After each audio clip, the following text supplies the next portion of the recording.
Hello everyone, I'm Catherine from Millennials in Motion magazine, and this is our 4th episode of Conversation with the Community. Now October is Black Cat Awareness Month and Adopt a Shelter Dog Month, so we're sitting down with the Animal Foundation today to talk about the organization and how you can get involved with them.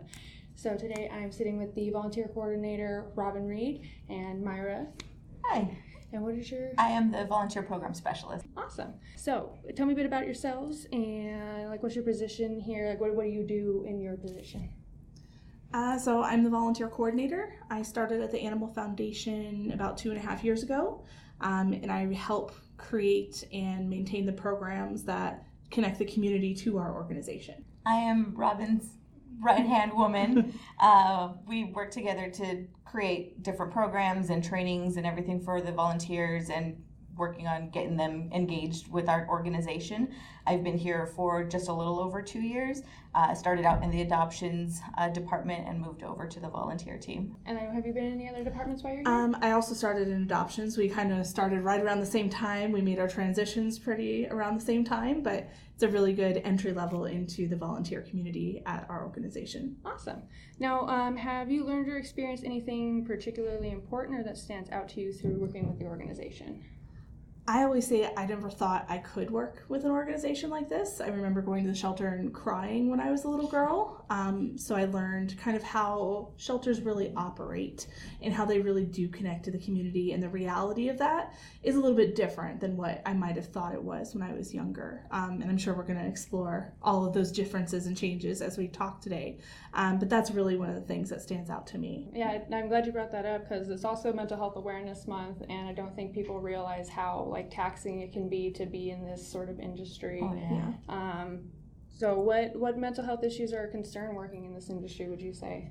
We have a very specific syndrome, I guess you might want to call it, called compassion fatigue, that a lot of people working in kind of first responders, medical professions, anytime where you're going to see hardship and things that affect you emotionally can also compound and become part of compassion fatigue. And a lot of people have a tendency to think you're dealing with animals, they're cute and fluffy, you're adopting them out, it's a lot of fun, and they seem to forget that we're seeing animals at their worst. You know, it's kind of like going to the emergency room. You're at your worst day possible.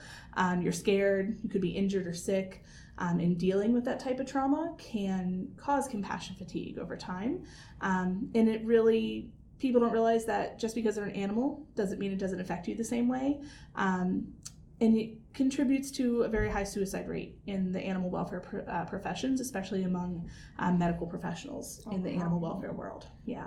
It's really hard to not take some of these animals' well-beings home with you, which compounds because then it leaks into your relationships outside of the shelter because you're seeing all of these things and other people may not quite understand where you're coming from. It's like, oh, it's an animal. Well, it's more than an animal to us. Right, and you guys are behind the scenes, so the people that come and look at the dogs and the cats, and they're seeing all the good ones. Yeah, they're bagging, but you guys see the dogs that have just been abandoned or just brought in by animal control, exactly. And they're in pain. Like you said, they're scared and everything. Yeah. What do you guys do to mitigate that?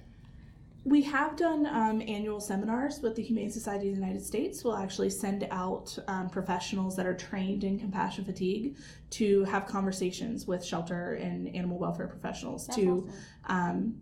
Understand what it is so that you don't just start having these type of feelings and not know how to cope with them, and setting up professional and personal boundaries so that it doesn't leak over into your personal life as much. Really, education is kind of the key when it comes to that type of thing.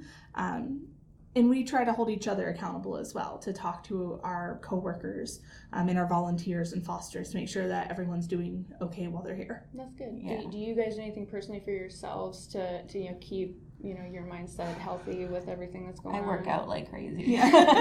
That's her decompression time. Every morning I have my yoga session, my meditation session, workout, get all of that angsty energy out and then ready to come to work. That's a good way to start the day. I kind of have my own little mantras that I tell myself because like I said, I did not think I would ever be able to do this. I thought I would be that person that suffered with compassion fatigue.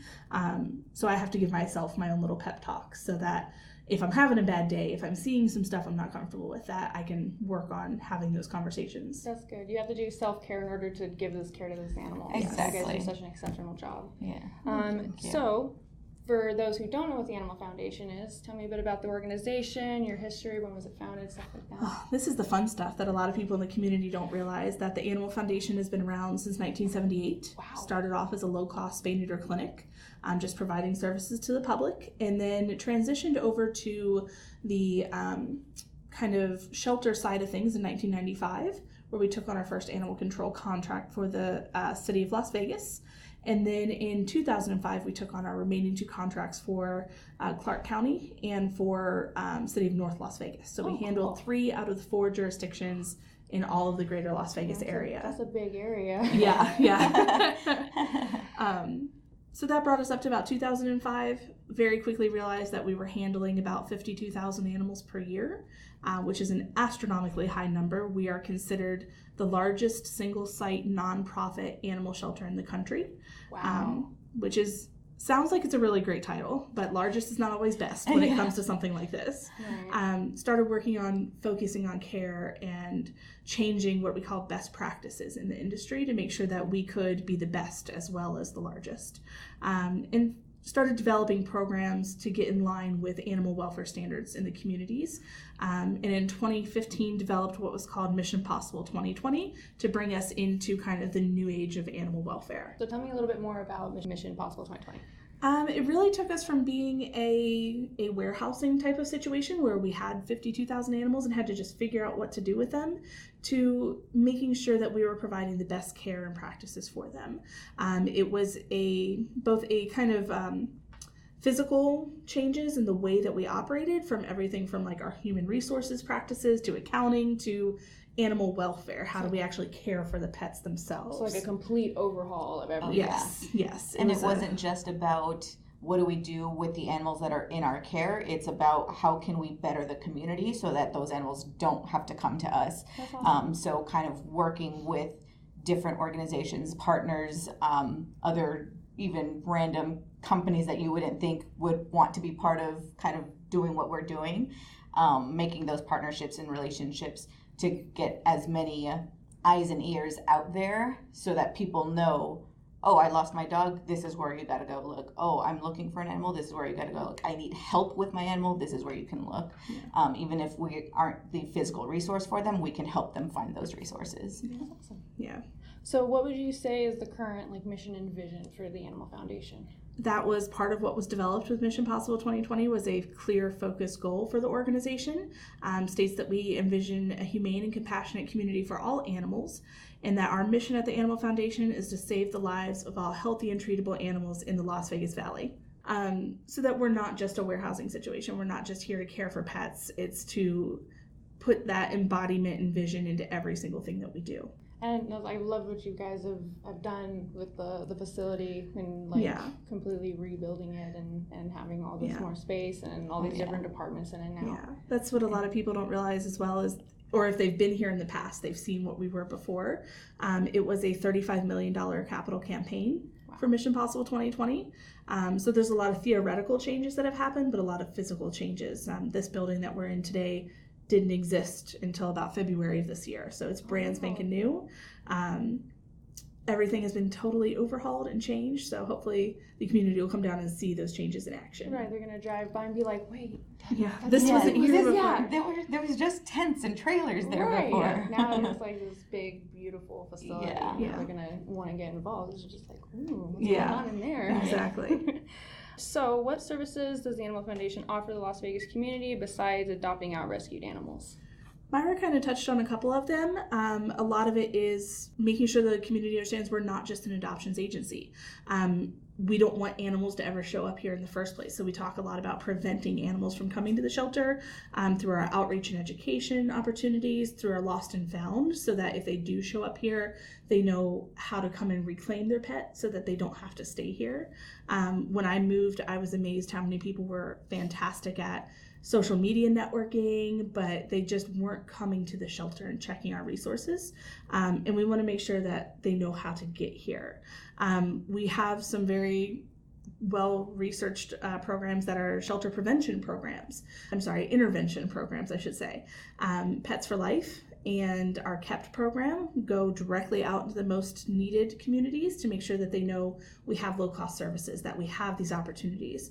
And KEPT is one of our favorite opportunities because it makes sure that people who think that the only option is to surrender their pet, they're facing really hard times financially or emotionally. They're fleeing a domestic violence situation, that we can provide low-cost housing to them, that we can provide food to them for free. That's amazing. Things that a lot of people just don't know that we do. So the education part, the outreach part is really important.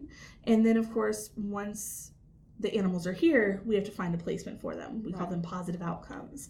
So working with the community for adoptions, for fosters, for rescues, to make sure that even though we can't stop all of them from coming here, we find a place for them all. How long have you had that program in place where you're working with the community to keep their pets with them?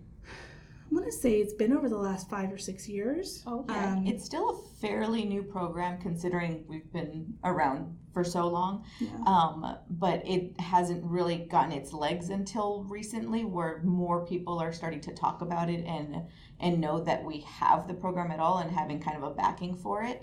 The community doesn't realize that a lot of the donations that they give us, they think, oh, it's only going to go to the shelter animals. It's actually going back out into the community through that program. Yeah, any resource we can't use gets repurposed into that program. Awesome. Now, for being so new, have you seen, I don't know if you have the statistics of it or anything per se, but have you seen a huge difference in, say, the number of animals that are being, surrendered or anything like that? Have you seen a dip in that?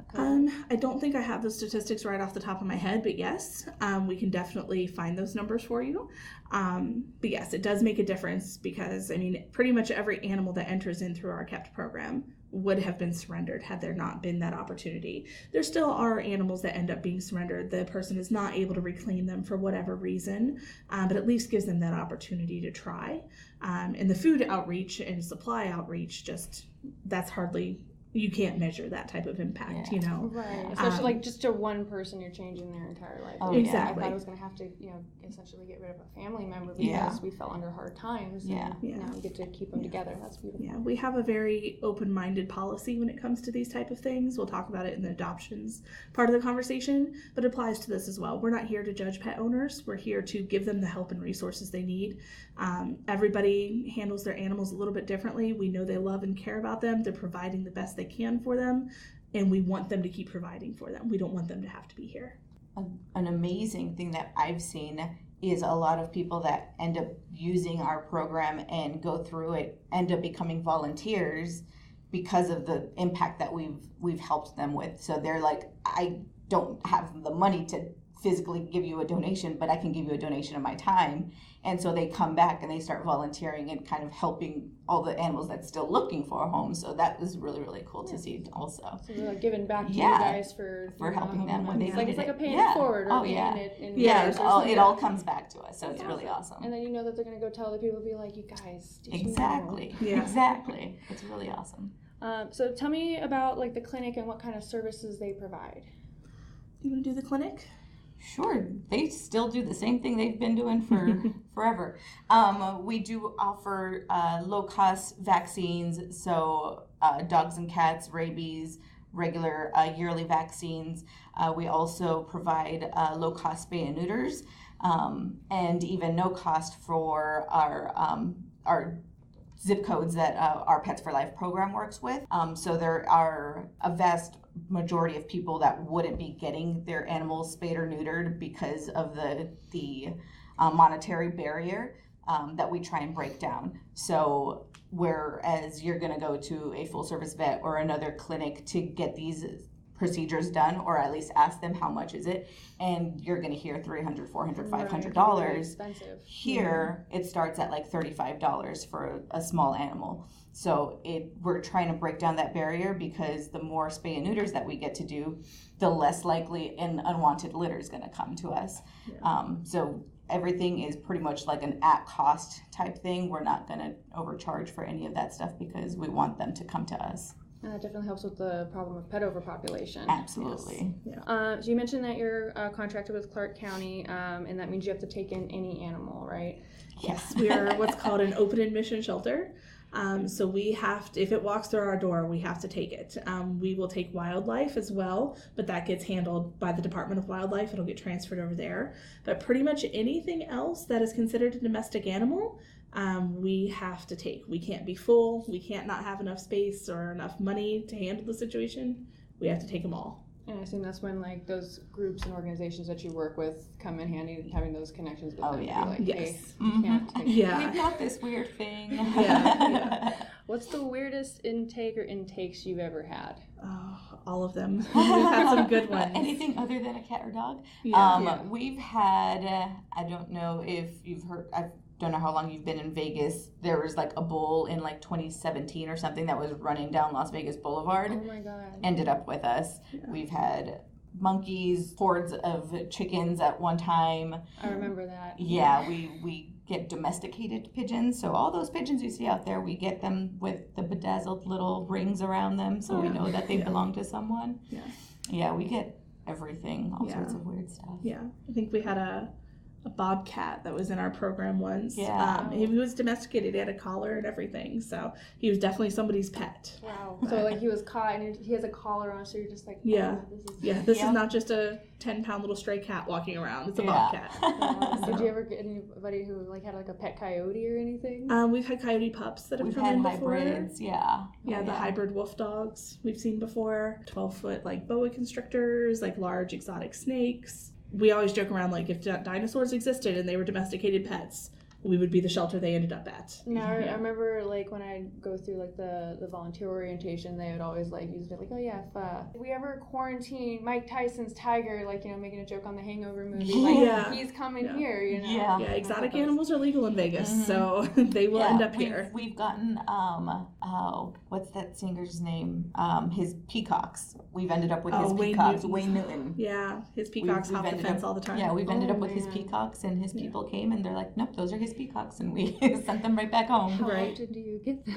We get peacocks, like, just in general. We get peacocks pretty often, and they always tend to come like in like groups. It's so weird. Yeah. So do they travel in like There's usually like little a groups. flock. Yeah. There's usually a male and then a couple females with them. Yeah, it kind of keeps them all together. But, yeah, we get large hoarding cases as well. Oh, so she mentioned the roosters. If there's a fighting operation, we get hoarding cases of cats. It's not uncommon to get 20 to 50 cats at a time. Last year there was a case of Pomeranians about a year and a half ago. The ones in the trucks, right? Yeah. I was just about to ask, like, that happened out here, right? Yep, it was in Clark County. So they were about 164 Pomeranians abandoned in the desert in a U-Haul trailer. So they were in our jurisdiction. They ended up coming to us. So at 3 a.m.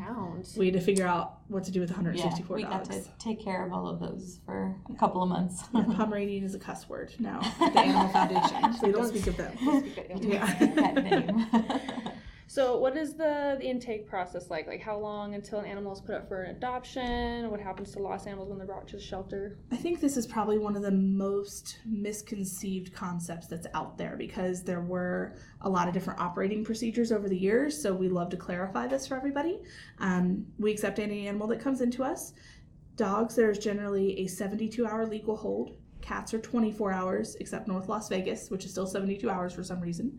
And during that time, we do what's called a tag process. This is our legal hold time to process if they physically have a tag with information on them or if they have a microchip. We run that information. We have dedicated staff members who attempt at least 3 times to contact any listed phone numbers and emails on there. And then if we're not able to reach anybody by the end of that 72 or 24-hour hold time, the animal goes through the adoptions process. We can extend that time indefinitely if we are leaving voicemails back and forth and trying to make arrangements to repay fees or something.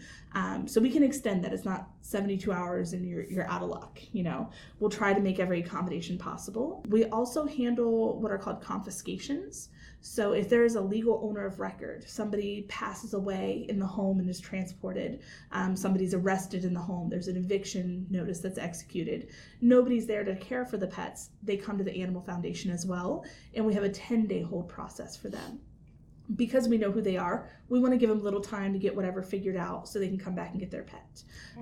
Again, if they don't get in touch with us or we don't have a way of responding to them within those times, they become available for adoptions then. But anytime up until the animals leave our property, it could be a year from now. If you come in and can show proof of ownership, we can return that animal to you. So it's very important that people understand the intake process, that yes, we will get them up for adoption, but you can still come reclaim your pet at any point before they leave property. Okay. So in Clark County, your pets have to be like spayed or neutered, right? Mm-hmm. Yes. So what happens when someone's dog, cat, gets out and it makes its way here one way or another? What's that process of reclaiming like? We call it a twofer. You do have to have the animal spayed or neutered to meet laws, standards. Usually that same goes for rabies shots as well. And there is a fee associated with that to get the animal reclaimed, make sure that the surgeries are done. We try to be as flexible as possible. So if it's a financial barrier that you're not able to reclaim the pet because of this, talk to the admissions counselors, talk to the lost and found department. We try to do everything as much as we can. Yeah, our catch department can step in and help with those fees as well. So yeah, that's the only thing preventing somebody from reclaiming their pet is the cost. We'll try to do what we can. There are certain things we cannot control because we are contracted by those organizations, those jurisdictions. But if we have the power to, we'll try. That's awesome. So, yeah. I know, like, I've heard a lot of like people like talking about that. There's like, oh, don't let your dogs get out if they're fixed. Just, well, first off, your pet should be fixed. Yeah, that's a whole nother situation. Yeah, we can start a rant on they're that. They're holding on to my animal. I'm just like, yeah, I mean, it's pretty just sign the papers and then you'll get them back. Exactly. There's a reason we do these things. Right, because it's for the benefit of the whole community. You're not trying to punish owners for not having their pets fixed. A lot of times it is an education process though. It's not the way they were raised. They just don't think about spay neuter the same way that animal activists like we do do. So making sure that they're understanding the reasons we have to enforce these rules and is there's important. a lot of misconceptions about getting your pets fixed too. And it's really interesting because it comes from a lot of men, of course, that are like, oh, I would never do that to my boy. I don't want them to do that to me. And on an animal side is they don't realize that it's actually healthier for them to get fixed because then they're not dealing with possible testicular cancers and all this other stuff. And same thing with a female, like she's less likely to have cancers if she's fixed versus if you don't. And even if you never breed her, it's still very prevalent in dogs that aren't fixed. And isn't there an effect on their behavior as well?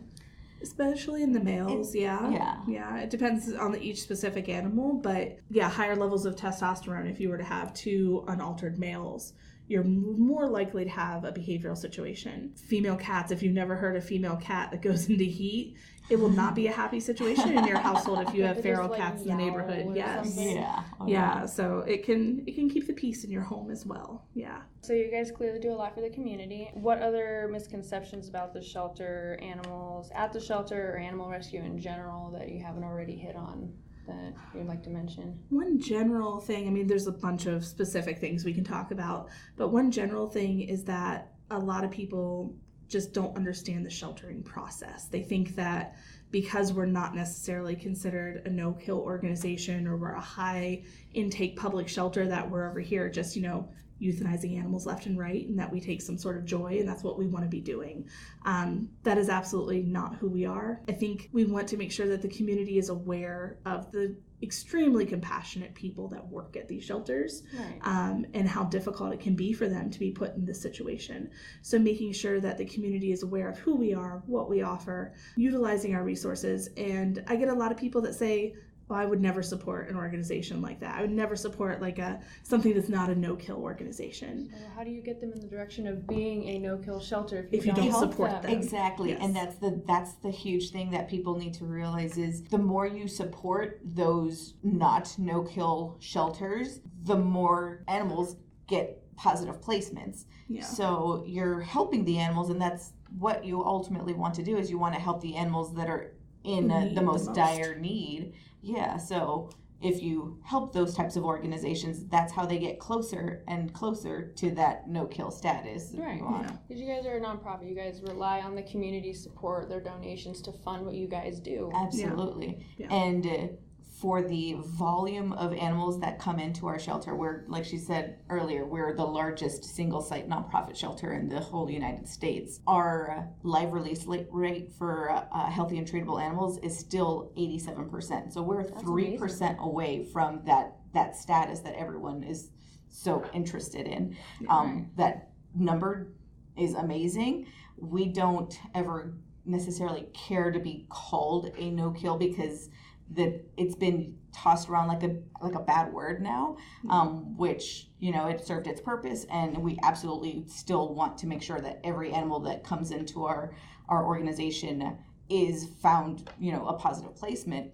But we're also not going to sacrifice that, you know, that number for a dangerous animal or an extremely sick animal, that the only humane thing to do is to help it, you know, go on to the past the rainbow bridge, because it's inhumane to just keep pumping them with drugs or whatever just so that they stay alive. Like it's not a humane practice for them. Right. Or like a dog or a cat who's not doing well in the shelter environment and its mental health is deteriorating. Yeah. It's just in the corner, like or get away. Its mental state has deteriorated so bad that it's now hurting itself. Like that's still not a way to live. We're always going to reach out to rescues and to other organizations that could possibly take that animal out of here and hopefully rehabilitate it, but it's not always a possibility, because those other organizations do have to say at some point, oh, we don't have the funds, or we don't have the backing, or we don't have the fosters to help us.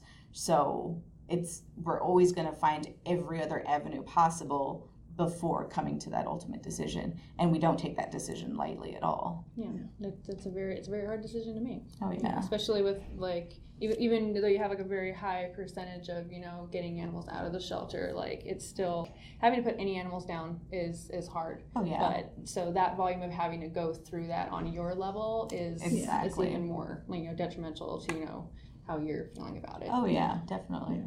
So what breeds of dogs do you see most often populating the shelter? I think this is also one of those misconception things. When we do our volunteer training, we show a video of the behind the scenes portion of the shelter, the 72-hour hold side, and then you see the animals that are down in adoptions, and there's a notable difference there. So as an open admission shelter, we do get every single breed that's ever existed. We've had it here for sure. Yes, that means, you know, the purebred dogs, the cute little fluffy dogs.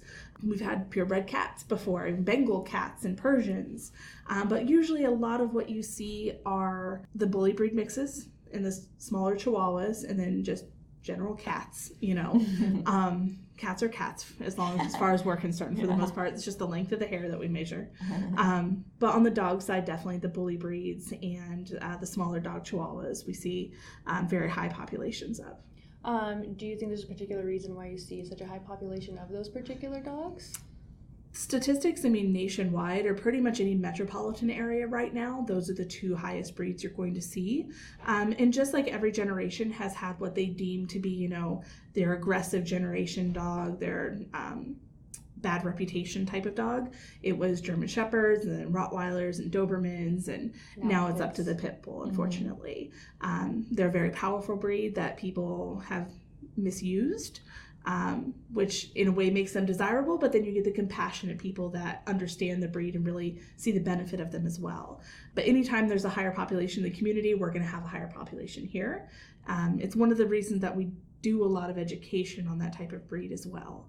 One thing we do at the shelter is that we do not put breed restrictions on any of our animals. So if you adopt a pet from us, it will always say mixed breed. Even if it looks like 100% Pit Bull, it's going to say mixed breed, because Pit Bull isn't a breed. Yeah, it's like a misnomer. Yes, there's 20 different breeds that fall under that category.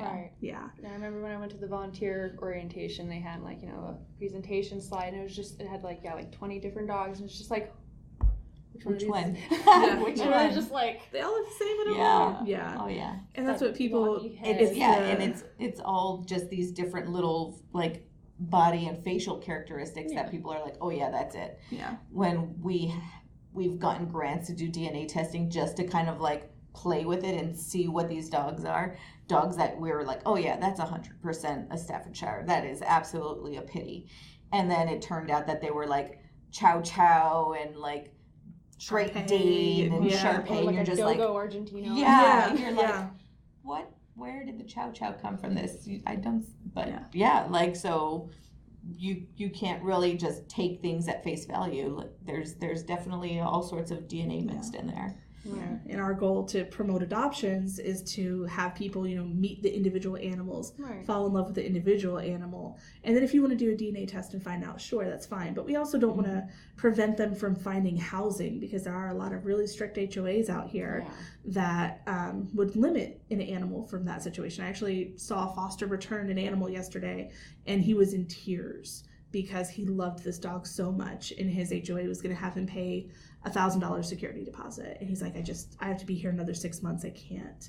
And it was a grown man crying over this adorable dog, and looking at the dog, having worked with this breed, he probably did have some Staffordshire Terrier. I would almost guarantee he was not 100%. And I, being the activist that I am, would probably DNA test him and fight my complex, but not everybody can afford to do that, you know? So we try to go the educational route in working with the community to know that these are really great animals still. Last year we had a photographer, a very well-known photographer, Sophie Garmon, who came to us. She does the flower power for pitties with like the little head crowns. So she did some photography projects with a bunch of our animals. We made a educational handout to give to the public and to our staff and volunteers to kind of dispel some of the myths of the pit bull. That's beautiful. Yeah. They are by far, I don't think you'd find one staff member here who is not a fan. They're amazing. I love working with them. I would always come down and be like, I'm walking the pit bulls today because no one else is taking them out. Everyone wants to take out the cute little dogs. I want to take out these dogs. They're sweet babies. I know. They are. So as I mentioned earlier, it's Black Cat Awareness Month. So I wanted to ask, do you see a higher number of black-coated animals that are not being adopted due to superstition, omen, stuff like that? With cats, yes and no. It's so weird because some black cats will tend to be here a little bit longer. But what I love seeing and what has been happening more and more is people will come specifically for black cats. Is it because of Black Panther? Because I know, right? Right. No, but they are very much like, oh, I know this cat's gonna stay here if I don't adopt it. So like, give me all the black cats. Miss T'Challa. Yes. Yeah, exactly. Like, and they're so cute. Every single black cat I see, I'm like, toothless. Yes, all of their names. Yes. All of their names. No, my roommate's got a black cat from you guys. Awesome. His name is Tux, and he's the nicest cat Yeah. ever. And I when I was younger, I had cats. They were mean. I was just like, I don't think I like cats very much. And then I met their cat. I was just like, I want a cat so He's bad. awesome. Yeah. It's so funny because before I started working here, I was like not a cat person whatsoever. I was like, dogs are my thing. Cats are really negative. No, thank you. Keep that over there. And then I started kind of working here. Robyn helped me a lot with like, no, hold this cat. Look at this cat. Like, check out this cat's personality and to see all the different things. And then I started kind of like doing a little bit of research and seeing like all of their energies and all these different things that cats bring. And to see that black cats actually have the like highest like positive energy output. And I was like, black cats are the best. Yeah, I have a 22-pound Black Panther at home. Oh, he's huge. Amazing. He's awesome. And I adopted him because he needed a home. You know, somebody's backyard cat had a litter of kittens. I was like, I don't really like black cats that much, but I guess I'll adopt him. He really needs help. And after that, I'm like, all right, you guys are pretty cool. I wouldn't want a little panther. Right, exactly. Yeah. They're awesome little panthers. They're so cute. He's crazy, but it's fine. But statistically here, I mean, I'm sure we could have some statistics. We prefer probably not to think about them. We just advocate for all of them. In the dog world, we actually see more gray pitties. Gray pitties stay here the longest. Really? I think just because they're very generic and there's a bunch of them. So in the cat world, I think black is probably the color, but in the dog world, gray pitties definitely kind of have the worst stigma. Interesting. Now, I just remember like seeing something about it that was talking about how like these animals are the most likely to stay in the shelter, most likely to be put down, and everything. I was just like, I think it's probably just the volume. of them, you know. And even if people come for like an older dog or a bigger dog or something, they still want to see a unique feature. Yeah. Where gray and black dogs, like, that's all you get. Like, people Which is awesome. I know. I always like, let's hang out for an hour and let me see who you are type thing. But lots of people, like, they want to find like that like little unique feature for everybody, you know, that they're walking past and go like, oh, that's a really cute dog. Yeah. Instead of just like, this is my dog and he's amazing. Okay, we're good. All right. So we touched on pet overpopulation as being a huge problem and relating to how many animals that you guys get at the shelter. What do you think like the primary causes of pet overpopulation are besides like not getting your pet spayed or neutered? That is the primary reason for pet overpopulation, yes. Breeding, overbreeding, backyard breeding, all of that kind of stuff too.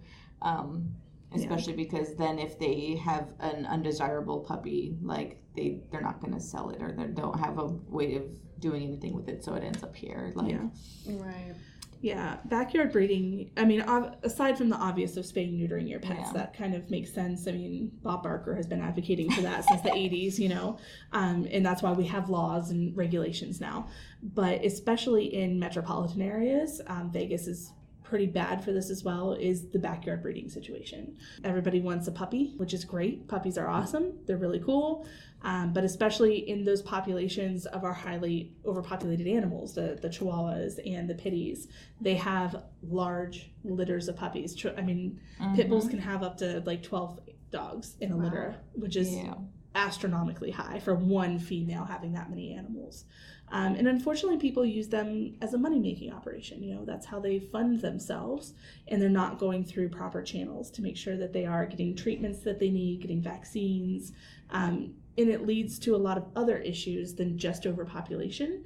The undesirable animals will get dropped off here, and we know there's a breeder out there somewhere where those other pets are getting rehomed irresponsibly, and we ended up with like 3 blind mastiffs last year. Or like they're you know, mating animals that like their genetics should not be going together, or they're like ancestral or something like that. Yeah. There's a lot of problems that come with it, but a lot of it is, yes, you have the irresponsible backyard breeders, but then you have the accidental situations where people just don't have the education on, you're like, oh, she's so pretty, I just want to be able to have one litter. Like, that one litter can literally kill your pet, you know, from the medical conditions that come along with it. Right. From, oh, I just haven't gotten around to getting her spayed yet. Like, there's a lot of problems that come around. I saw an old gentleman at one of our last events who came in with an emergency situation. It's called pyometria, where the animal, the uterus fills with bacteria and disease and can literally rupture and kill the pet. It's a 7-year-old little poodle. And he's an elderly gentleman who didn't have a lot of money. Humane euthanasia probably was going to be the best choice for that animal. And that's a decision that we never want someone to have to come to when there are so many other options to get that pet taken care of ahead of time. Right. Yeah. And do you see like a lot of like designer dogs or like weird mixes that probably a lot of weird mixes, noodles and those things, and oh my gosh, yeah, anything that's considered a purebred is not an animal that I would generally adopt.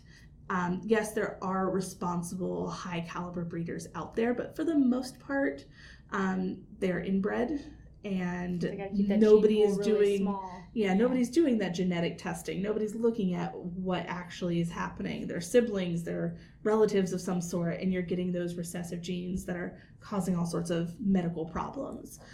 We were just talking about it earlier, that sometimes you get a little bit of that Heinz 57 mix in there, and what is a genetic problem for some purebreds gets worked out because it has other genes to kind of counteract some of it. Right, like aren't like mutts technically like supposed to be fairly healthy? Yeah. So a mixed breed dog is more likely to stay healthier and live a longer life than a purebred dog. They're not having to deal with all of the medical issues that a purebred dog has to deal with. So like she was saying, it's one of those, all of the muddiness of it literally will kind of like kick out all of the normal genetic diseases or the genetic predispositions that a purebred dog would have to worry about. So if you're getting a purebred German Shepherd, you know that he's going to end up with joint problems, with hip dysplasia, and all of these things. If you end up, with a German Shepherd Shepherd that's got some other breeds in it, you're less likely to have to deal with those things. So I'm always like, the muddier the better. And I remember I was here once, and I obviously, like, we don't know for sure because we probably didn't do like the actual testing on it, but it said like German Shepherd Dachshund mix, and it was like kind of like the size of a German Shepherd with a long, thin sausage body, and I was just like, oh, you poor thing, you're gonna hurt so bad when you're like 6 years old. Right. Oh, it was super cute, and he was like super excited to be there and be with all the people, but it's just like, oh, you poor baby. That's what my sister's dog was. He looked like a full-body German Shepherd, just a little lighter color, but he had the legs of a corgi, like little club feet sticking out. So he was a mixed little mutt, but he was a dang healthy dog except for those little feet. I know. Right. I'm still trying to figure out. I got him from the shelter way before I started working here. He was labeled as a Basenji mix. So he's supposed to be this long, slender, like derived from Africa dog. He has the coloring, all of that stuff. He has the ears, but he is most definitely like mixed with a pitty and probably like a corgi or basset hound or something. He is the weirdest looking dog, but he's so dang adorable, and like he's got the little flipper like feet that just stick out, but they're small, and oh gosh, he's ridiculous. Yeah. So, next question. What kind of donations does the shelter need most? Besides like monetary donations to fund what you're doing. A little bit of everything.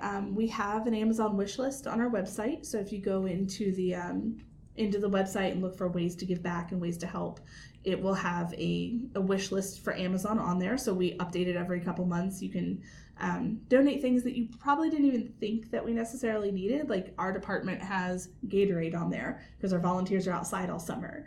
But we have everything on there, from animal food to radios to ladders and Gatorade. And then we also have like an ongoing list of things that we're in need of.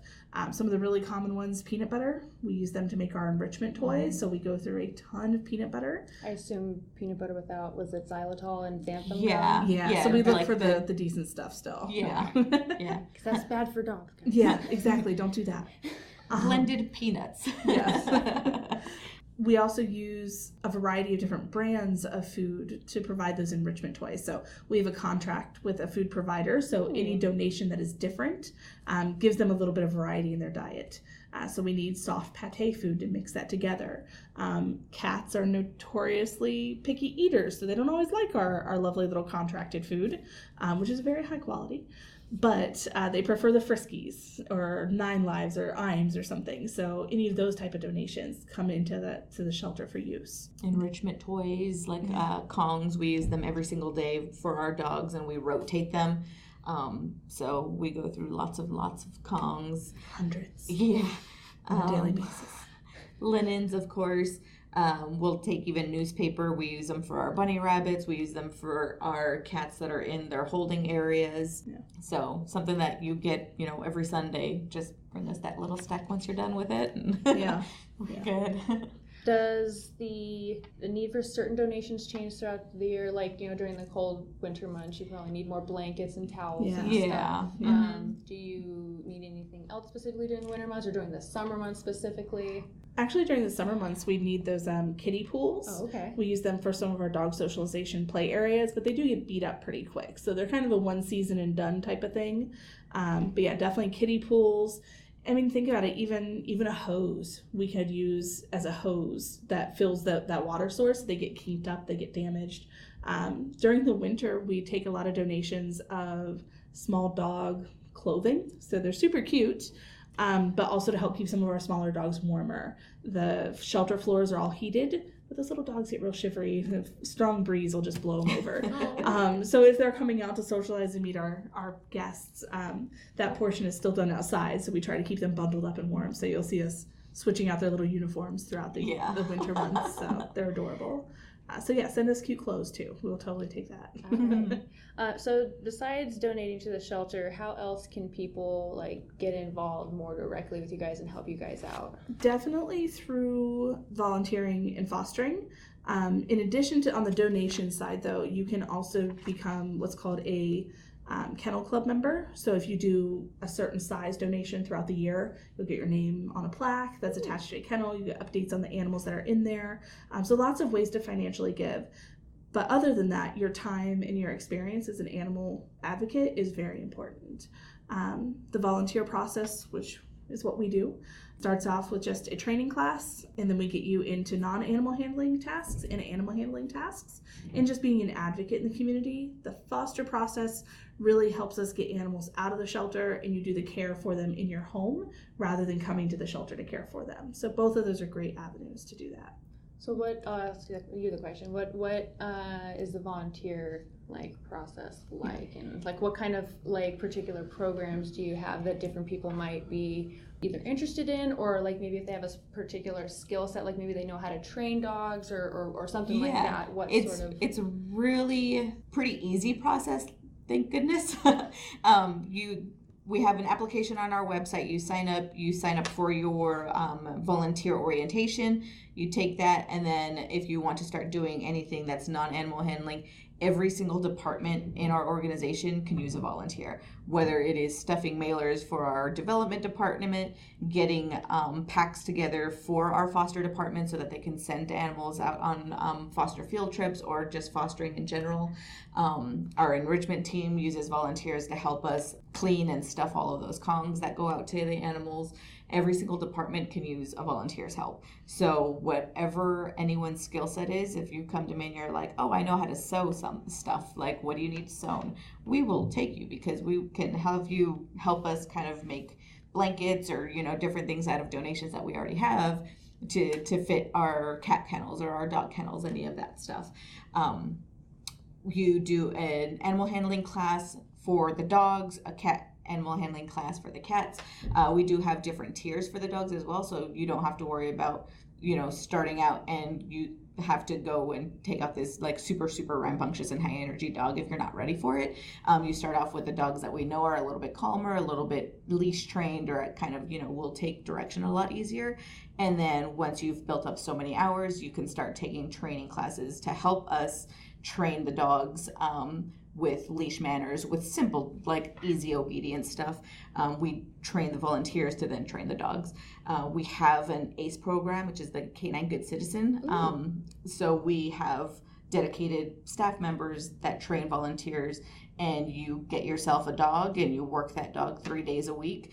And then you kind of go through that whole process with them, and hopefully, get them certified and get them, have their little vest on and show that they're a good canine citizen.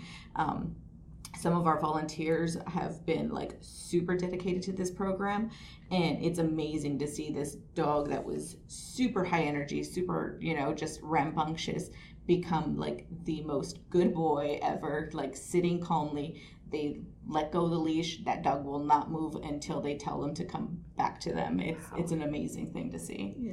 That's awesome. And then what's the fostering process like? So fostering is amazing. Myra and I are both fosters. It's a pretty simple process as well. On the website, same place you fill out your volunteer application, there's a separate section for fostering. They're going to ask you a little bit more about your home life instead of just getting to know you. And then you get put into an email list, basically, and you'll be notified when there's foster animals that are in need of care.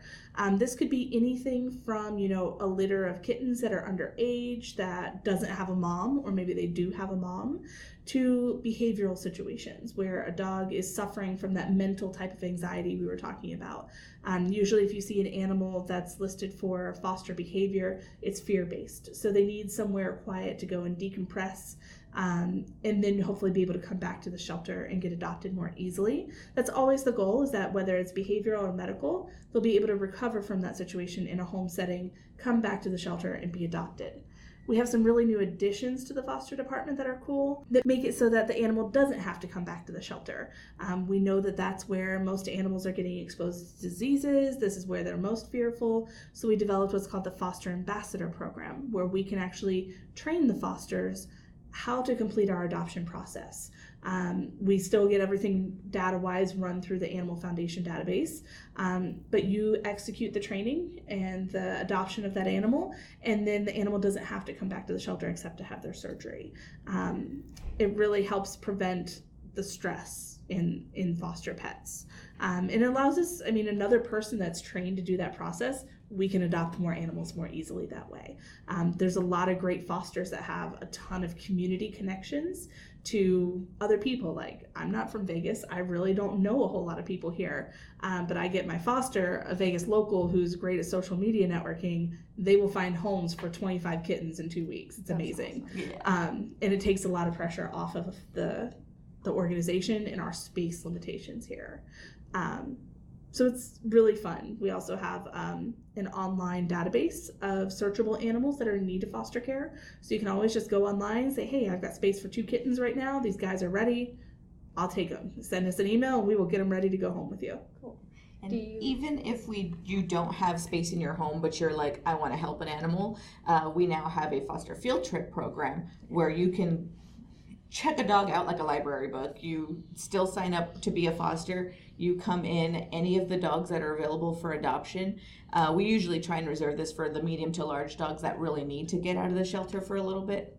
You can take them out, take them on a hike. You can take them to Lazy Dog, spend the day with them and then bring them back before we close that evening. And now you've been a foster doggy chaperone and you've taken them out. You get them exposed to more people. You can let people know that this dog is available through the Animal Foundation, get contacts that way. So now this dog has gone out to places where they wouldn't have normally gone out, or seen people where they normally haven't been, would have gone and seen, and possibly get them adopted that way as well. Oh my God, and it's just a great mental break for them. So Can you take some dogs on some hikes now? yeah, Exactly. yeah, it's Exactly. so fun. Yeah, it's great for people who don't, I have cats at home. I can't bring a dog home overnight, but we can definitely go to Starbucks and get a cappuccino and hang out for a day. Yeah. So it's just one more avenue into the community. Super cool. Do you guys have a lot of foster fails? We do. Don't look at me like that. I am strong. My boyfriend, on the other hand, is very weak. He thinks that, it's not a cute kitten. It's not going to get adopted. We should keep it forever. It's not true. We shouldn't keep it forever, but we did. So yes, we do have a high percentage of foster fails. Somebody else has a really great name for it. It's not a foster fail. It's like a foster forever or something like that. Oh. It's very cute, but we all fail. That's a nicer connotation. Yeah, exactly. So yes, we do get that. We really try to discourage our fosters from doing that too much, especially if they're brand new. Get a couple rounds under your belt first, just because we want them to continue to foster. Right. But ultimately, if a foster becomes an adopter, that's still a positive placement for that animal. So that's great. So I always use the mantra, goodbye is the goal, goodbye is the goal, goodbye is the goal, because if not, we would definitely have multiple extra animals. And then we share a Facebook group with our foster department. So whenever these new fosters are like, how do I do it? They're like in tears. I can't let this animal go. And so we just kind of remind them, hey, you're doing an amazing thing. The only way to keep doing these amazing things is to let the poor little animals go. If you love it, let it go. Exactly. Yeah, exactly. Yeah, the more animals you get healthy and you find homes for, the more animals that you get to help. So it kind of puts everything back into perspective for them, oh yeah, this is why I'm doing it. Yeah. So hopefully that helps with a little bit, but You get to meet more different animals. Yeah. But yeah, you're always gonna find your little soul animal in at least one of the animals that you foster. So if you're fostering 100 animals and keep one, I think that's okay. Yeah, still success. Yeah. What would you say is the organization's greatest accomplishment or accomplishments so far? I think our growth and change has been some of our greatest accomplishments. Knowing where we were, in 2010, 2005, when we were at the height of those 52,000 animals per year. We currently sit between 28 and 30,000 animals per year. So we've already made really great strides. When I was first doing research on the organization and thinking about getting hired here and thinking back to shelters that I never thought I could work at, that's what I was most impressed with, was the amount of change that has already come and about how transparent the organization actually is. We're not keeping secrets. We're not telling somebody something. All of our statistics and data are online, so you can see the growth and change, the good and the bad, which really helped me make my decision in getting here. So I think that is some of the best progress, and knowing on the inside as to where we're headed for the future, I think is kind of what drives us to be better. Beautiful. What would be the greatest challenge or obstacle that is currently hindering the organization? To put this politely, misconceptions. Yeah. Really, that's all it is. People thinking that we're still the shelter of yesteryear, or we're like every other shelter. That, you know, we're people too, and we care deeply about these animals. And no, a dog isn't going to be euthanized just because we don't have a space for it, or just because, you know, XYZ, oh, they've been there for 3 days, they're gonna get put down. That's not the case at all. It's been 3 days, their owner didn't come for them. Now we're gonna evaluate them medically, behaviorally, and make them available for adoption or transfer. So just kind of people not completely understanding how the shelter process works, and kind of getting that out there is like, we are absolutely animal people. We're not here to obviously make money because we're a nonprofit, and we're not here to hurt any animals or hurt families that have lost an animal. Like, we want to give these animals back. We want to find all of these animals positive homes to go to, so we can, you know, go home to our animals and feel like we've done something worth doing. Yeah, I think the community connection portion of that is also very important, in the fact that we are a public shelter. We are here because of the community. Unfortunately, public shelters have gotten the reputation of, if there's a problem, it's the shelter's fault. If there's not enough space, it's the shelter's fault. If there's a high number of euthanasia, it's the shelter's fault. And to an extent, there are programs and everything that can grow and be better, but it's all driven by the number of animals in the community that are in need, that are lost, that need to find placements, you know? So making sure that the community doesn't just know who we are and what our resources are, but that they become the best pet owners they possibly can, so that they don't end up in the shelter to begin with, that they don't need to use our resources as much.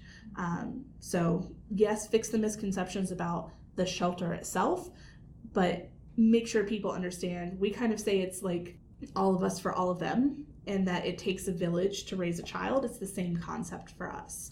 It takes everybody in the community, not just the shelter operations, to support our animals. So just like continuous education and outreach. Yes. And just constantly trying to build on that and branching out. Yeah, even just things like we're doing today, having a conversation with people is one of the best things you can possibly do, because you'd be amazed how many people are like, oh, I just didn't know that. You know? I learned stuff about you guys, and I've been, you know, doing stuff with you guys for years. Yeah, yeah. It's always something new to learn. Yeah.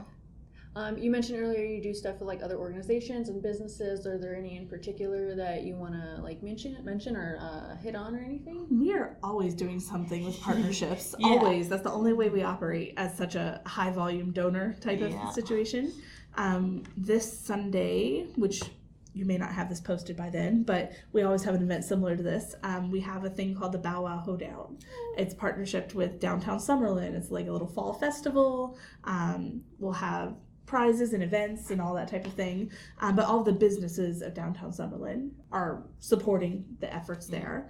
We've partnered with Bark Andre Furry and Sir Winston the Doodle, that are huge VGK dogs, and Bark for a Cause is going, like, we're basically kind of sharing this awesome partnership, and all the proceeds for everything that's going on will come to us and to them.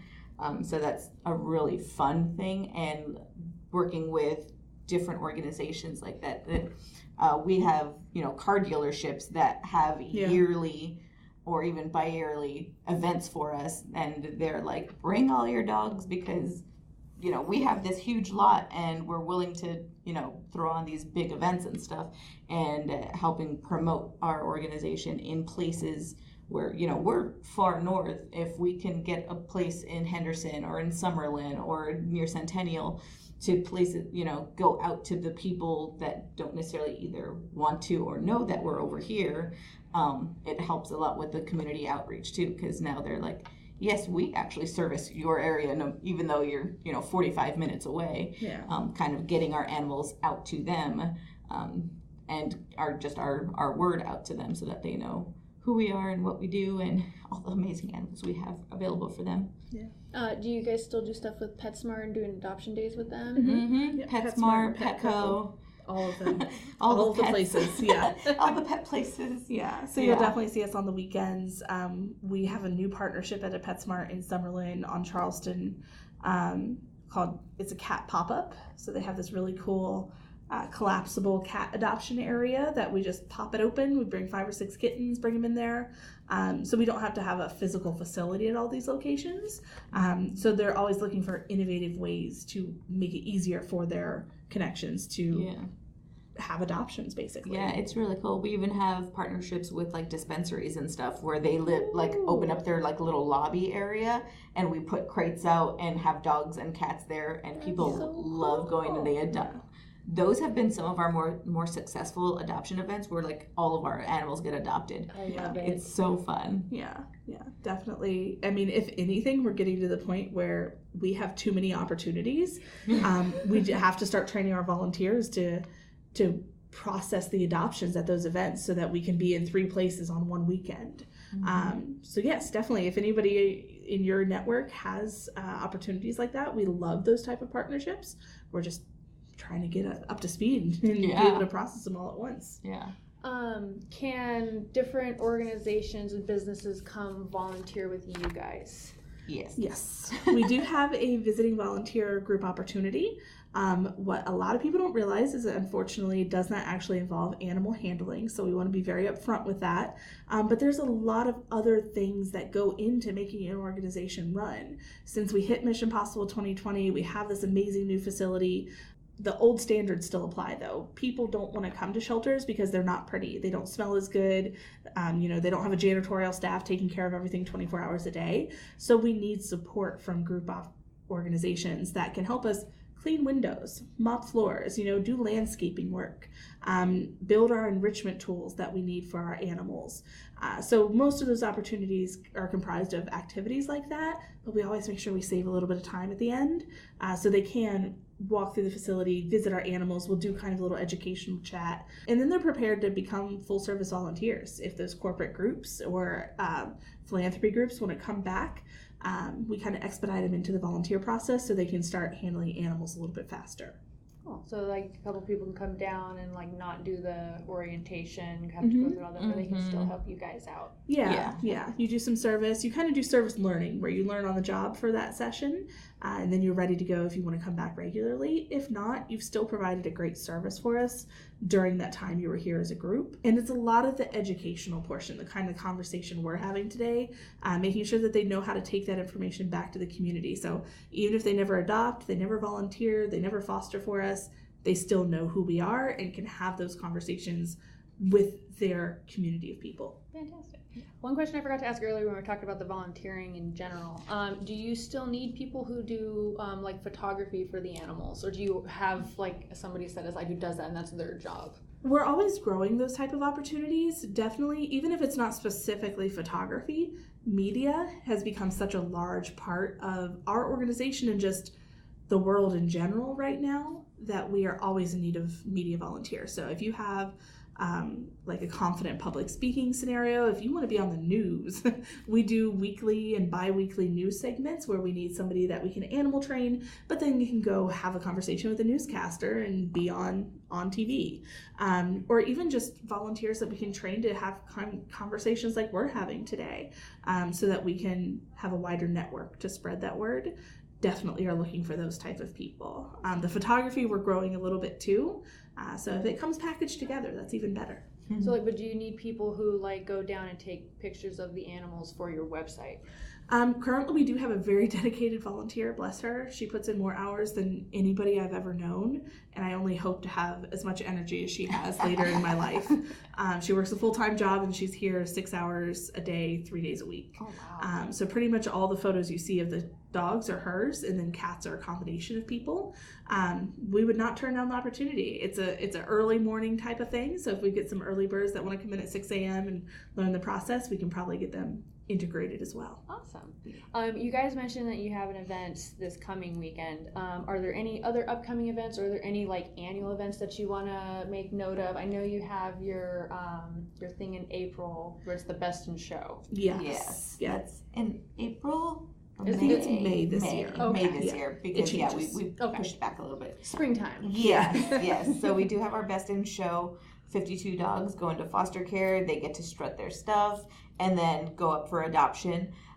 It's one of our biggest, like most successful events of the year.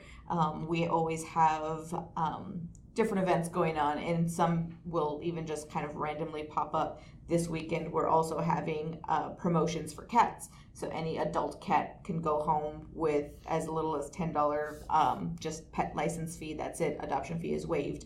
And we have different other like little outreach events where you're not necessarily going to like see the animals and stuff, but you supporting those events will support us. So we've got dog houses of distinction going on where 20 artists are building dog houses and then putting them up for auction. So that's going to be a really fun event. We have Dogtoberfest at Big Dog's Brewery, where you go buy little coins and a pint glass and try a bunch of different beer, and part of the proceeds go to us.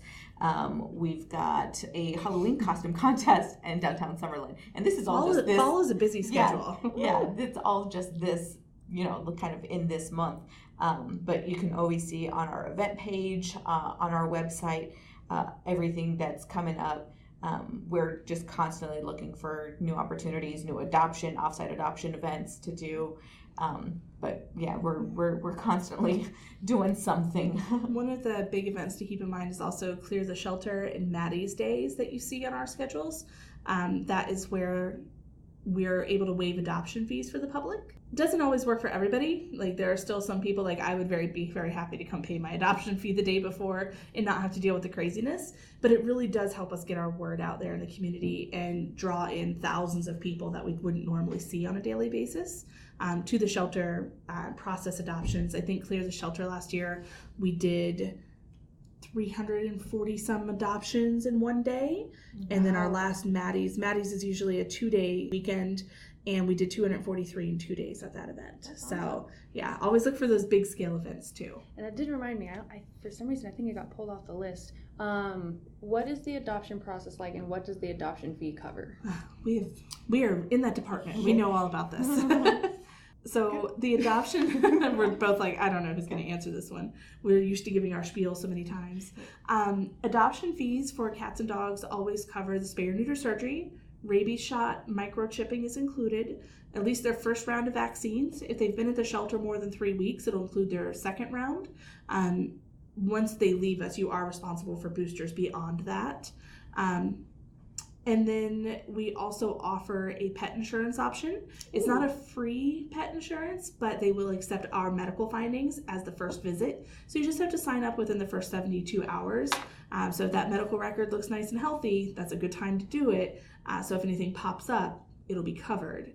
And then we also do give you options to see a full-service veterinarian in the community. One of those options, they'll all do a wellness check, but one of them will also do $250 worth of services for very common shelter illnesses. So if they have an upper respiratory infection or parasites or something, that can get treated when they go home, because we don't want those minor little things, a runny nose or sneezing, to prevent somebody from adopting a pet if that service is going to be able to cover antibiotics for them when they go home. Adoption fees. So for dogs, if it is a puppy, so no matter what size pup, as long as they're under 6 months, the adoption fee is $200. For adult dogs, if it is a small breed dog, it's $100. So anything under 30 pounds, anything over 30 pounds, the adoption fee is only $50. And then for the cat side, anything under 6 months, it's $75 for a kitten. If you adopt 2 kittens, if you decide to take 2 little siblings home, it's actually only $100 for both of them. Oh, so nice. It's a nice little package deal. Yeah. Exactly. And then adult cat, anything over 6 months, is only $25. Oh, nice. And all of that stuff is still included. And that gets the adult animals out as well. Mm-hmm. Yeah. I know you guys don't do meet and greets anymore. Correct. It's just not a conducive environment for it. A lot of the times you're not really going to see the full potential and full personality of the dogs that are here, because there's so many things going on, and your dog coming from the outside kind of getting thrown into this kind of situation, they're going to be a little freaked out and like, what the heck is going on? Especially if you got them from there and be like, why am I back here? Exactly. So it's just not going to give you a real showing for either of the animals. And then you compound that on top of, there's always that possibility that the animal coming in isn't fully vaccinated, or the animal that they're meeting isn't fully vaccinated. And then, of course, there's always, all the dogs can possibly have an upper respiratory infection or something that they can easily pass to your animal. So it's just more of a safety and a health concern to not do it that way. Our counselors are really, really good about talking to the potential adopters and giving them every possible kind of tip and trick on how to properly introduce the animals outside once they kind of give them a little bit of time to decompress and all of that stuff. Like on a neutral territory. Yes, exactly. Away from the home, away from the shelter, neutral territory, keeping them on leash, letting them kind of slowly introduce themselves to each other, and then giving them time to kind of get some energy out before bringing them into the home, so that you're kind of giving them as much kind of energy expenditure outside so that they're not coming into a home all anxious. There's, tons of other things that they have that they give them tips on as well. But if there's people that are like, well, I really need to know if my dog's going to get along with this dog, we do have a foster to adopt program where it's basically a 2-week trial period. You do the whole adoption process and everything, but you have 2 weeks to kind of see if this dog's going to integrate into your home the way that you want it to, if they fit your lifestyle. Within those 2 weeks, if you're like, yep, this dog's perfect, all you have to do is give the adoptions department a call. Hey, I've got so-and-so, he's doing amazing, I want to go ahead and finalize the adoption process. They will mail you the rabies tags and everything, so you never have to come back for anything. If within that time they're like, you know what, it's just not really working out, my dog's not getting along with him, or he's not getting along with my dog, whatever the case may be, not a problem. You bring him back, you fill out a little personality form so that we know kind of what went right, what went wrong, and we can find him a better home and you a better suited dog as well. And there's, no fault for anyone. You just, now you know that your dog is going to do better with a bigger dog or with a smaller dog, whatever the case may be. And our counselors now have all the information and can use that to help both parties. Awesome. Do you guys still do like the reunion event picnic? I've not heard of this one. You've been gone for a while. Yeah, like I went to one of them. Like you did like a picnic across the street at the park. And you invited, people who like got their dogs from the shelter, like, come out, we're having a picnic. They had like some like games, cute. And like there was a person who was like, yeah, you can have your dog's paw print on a thing. And no, we have not. But I do like this idea. Yeah, that's a really cute idea. We haven't sponsored anything like that. I do know that the Pomeranians, the words that we do not speak, they actually went to this like little bar restaurant in downtown, and they all got together. Aww. And so all the little Pomeranians got together at this place and got to kind of spend the evening with each other. Yeah. So I know like when there's big cases like that, those kind of people turn into a little like support group for each other and have done different little reunions with each other. So that does happen. Just we haven't had to facilitate one in a long time. We've done a lot more kind of happy tales stories that we're able to post on our social media and our websites. So we're asking for the community, tell us your amazing stories about your pets, I think one of my favorite was a couple that ended up getting married, but they had each individually adopted a dog from the Animal Foundation. And then they found out as they were dating, and it was a very cute story. They have wedding pictures with both of their little adopters. Yeah. That's so cute. Yeah. So there's some great stories out there. Yeah. I don't know if you've seen any of our like promotions and stuff for our fostering department for people to foster. But it's a gentleman and this little, Staffordshire pitty looking female dog, and she at the shelter was super scared. It took me forever to get this dog just to come out of her kennel so that I can try and walk her and work with her a little bit. She was even more scared of males. So when he came and he's like, yeah, I'll foster her, I like had this huge long conversation with him of like, she's really scared and stuff. She took to him like I've never seen her take to anybody. And he fostered her for a good couple of months and ended up adopting her. So now she's like one of our best little foster stories. But they've used the two of them, Rosie and Christian, for tons of stuff.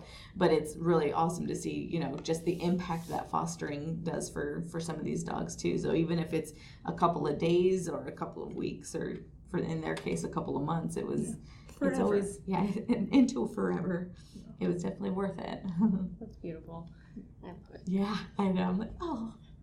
So sweet. I'm not sure if the question was hit on in some manner or another, but what are some future plans for the organization as of right now? We're still working towards 2020. The goal is by the end of the year 2020 to have kind of hit all of our points that we're looking for, which is to save the lives of all healthy and treatable animals who enter our care. The construction phase of Mission Possible 2020 is completed. The only thing we're lacking is signage, which the public probably wouldn't even notice, but we notice it on a daily basis. We're very excited for some new signs to be coming in soon. And now we're working towards the actual goals of Mission Possible 2020. Beyond Mission Possible 2020, it's going to be interesting to see where we do go, because obviously the euthanasia numbers are the numbers that people are really concerned with, but you can only go so high as an open admission shelter. You're going to have ups and downs and hills and valleys, so it's really about changing your programs and making your programs work to their best of the ability to support that goal, regardless of what that number is, so that if there is euthanasia in your shelter, that it's for the right reasons. It's for the right type of animals who are suffering, not those healthy and treatable animals that we want to be caring for. So it's going to be really, I think, fun to kind of get down to the nitty-gritty of it and see what we can do better. So we've already done a lot of good things, but what can we do to make it better? One of those programs is our feline program that came out of Mission Possible 2020 that didn't exist before. So we have an entire department dedicated to feline care, from neonatals to adoptions all the way to like our feral cat population. So seeing how they're able to adjust and statistically change outcomes is really interesting. Do you still do catch and release programs with the feral cats? Yep. It's called a community cat program. It was originally with Best Friends. We just took ownership of the program completely through the Animal Foundation this year, and it's part of that new feline program, so they're able to manage it in-house. But yes, we trap and release community cats. That's actually one of our events that's coming up, is Dr. Hurley, kind of the cat guru of veterinary medicine, is going to be speaking at the Animal Foundation November 14th, I believe, in the evening. It'll be open to the public.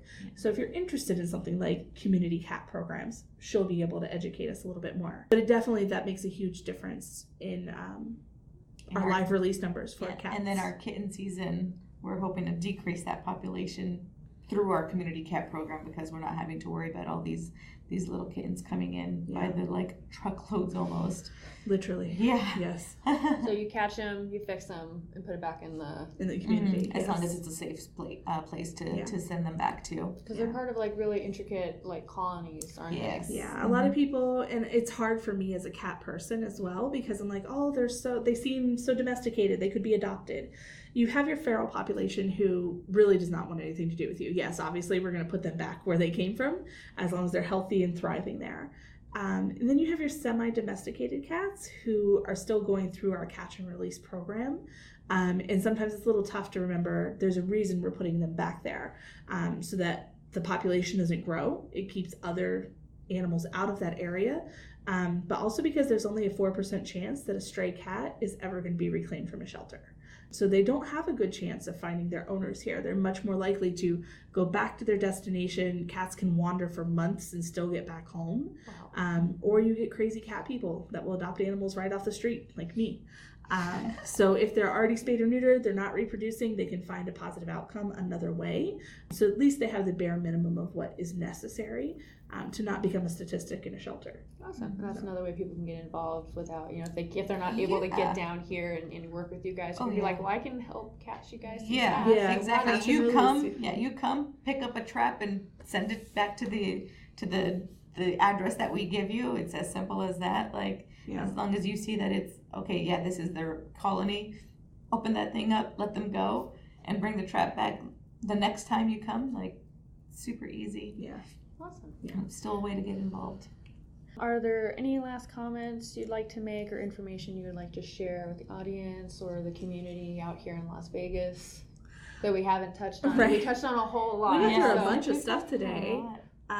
Just definitely be open to the information that the shelter is providing you. Ask questions without kind of passing judgment first, and definitely don't believe everything you read on Facebook. A lot of animal advocates are in some of our rescue pages and groups, and there's a lot of very compassionate, well-educated people out there, but there's also a lot of misinformation. I know we talked about it a little bit here today, but come to the source. Ask we'll make sure that we share our contact information for you. Myra and I would be happy to answer questions that your group or anybody else that sees this might have. Most of our staff would rather answer the same question a million times than to have one piece of misinformation out there. So please continue your education and talk to us. Did you have anything you wanted to add? No, but everything that she said is spot on. But if you have the time or you have, interest in helping, come talk to us. We're always open to different opportunities and different ways of people volunteering.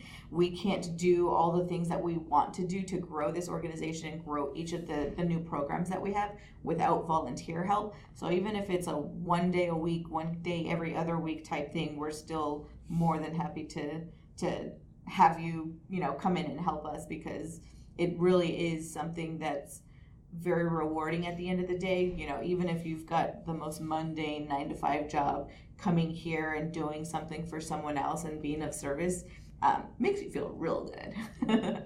Everything helps everything. Exactly, absolutely.